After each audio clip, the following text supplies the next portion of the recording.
Dear future generations, I think I speak for the rest of us when I say, sorry. Sorry we left you with our mess of a planet. Sorry that we were too caught up in our own doings to do something.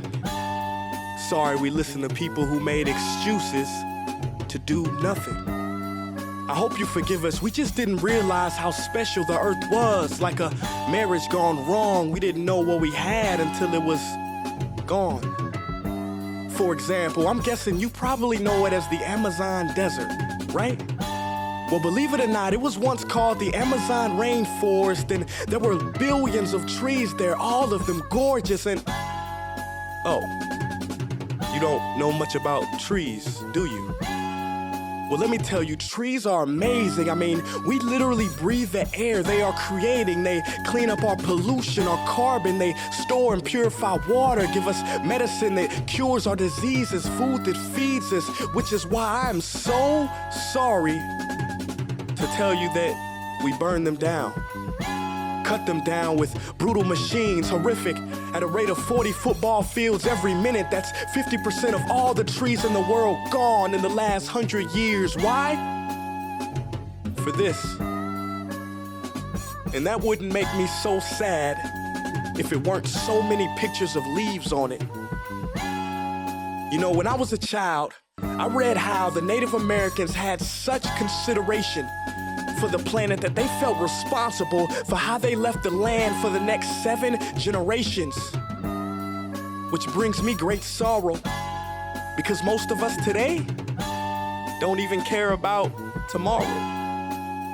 So I'm sorry. I'm sorry that we put profit above people, greed above need, the rule of gold above the golden rule. I'm sorry we use nature as a credit card with no spending limit, overdrafting animals to extinction, stealing your chance to ever see their uniqueness or become friends with them.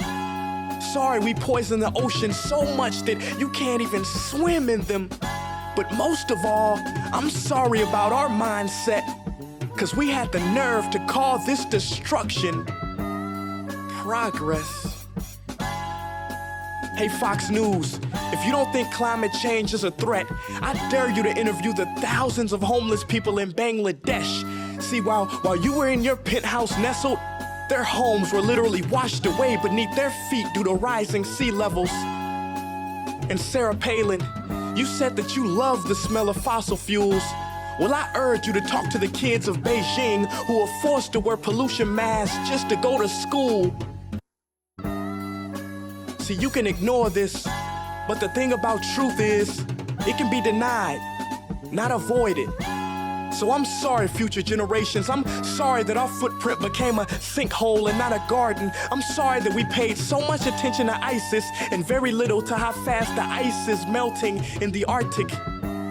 I'm sorry we doomed you, and I'm sorry we couldn't find another planet in time to move to. You know what? Cut the beat. I'm not sorry.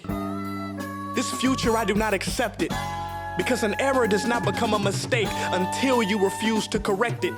We can redirect this. How? Let me suggest that if a farmer sees a tree that is unhealthy, they don't look at the branches to diagnose it, they look at the root.